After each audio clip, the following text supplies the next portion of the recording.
அண்மை செய்தி திருப்பரங்குன்றம் தீபத்தூணில் தீபம் ஏற்றும் உத்தரவு தொடர்பான அரசின் முடிவு என்ன என உயர்நீதிமன்ற மதுரை கிளை கேள்வி எழுப்பியிருக்கிறது. விவரங்களை செய்தியாளர் பாலகிருஷ்ணன் விவரிக்க கேட்கலாம். வணக்கம் பாலகிருஷ்ணன். உயர்நீதிமன்ற மதுரை கிளை உத்தரவு ஒன்று பிறப்பித்திருக்கிறது, விவரம் என்ன? வணக்கம்.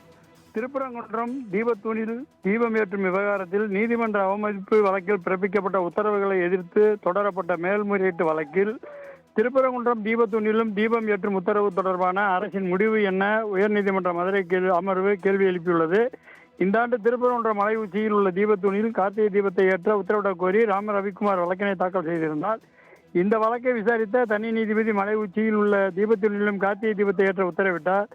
அதனைத் தொடர்ந்து நீதிமன்ற உத்தரவை நிறைவேற்ற போதிய நடவடிக்கை எடுக்கவில்லை. நீதிமன்ற அவமதிப்புகள் தாக்கல் செய்யப்பட்டு அதிலும் பல்வேறு உத்தரவுகள் பிறப்பிக்கப்பட்டிருந்தன. இந்த உத்தரவுகளை எதிர்த்து மனுக்கள் தாக்கல் செய்யப்பட்டிருந்தன. இந்த வழக்குகளை இன்று விசாரித்த நீதிபதிகள் சதீஷ்குமார் ஜோதிராமன் அமர்வு அவமதிப்பு வழக்குகள் ஒரு பக்கம் இருக்கட்டும், நீதிமன்ற உத்தரவை நடைமுறைப்படுத்த முயற்சிக்கலாமே, இது ஜனநாயக நாடு, மக்கள் உணர்வுக்கு மதிப்பளிக்க வேண்டும், நடைமுறைப்படுத்துவதில் என்ன சிக்கல் உள்ளது என கேள்வி எழுப்பினர். அரசு தரப்பில் அது தொடர்பாக உயர் அதிகாரிகளிடம் ஆலோசனை செய்ய வேண்டும் என தெரிவிக்கப்பட்டது.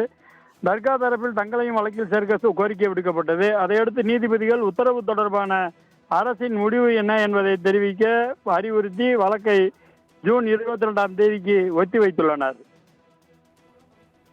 விவரங்களுக்கு நன்றி பாலகிருஷ்ணன்.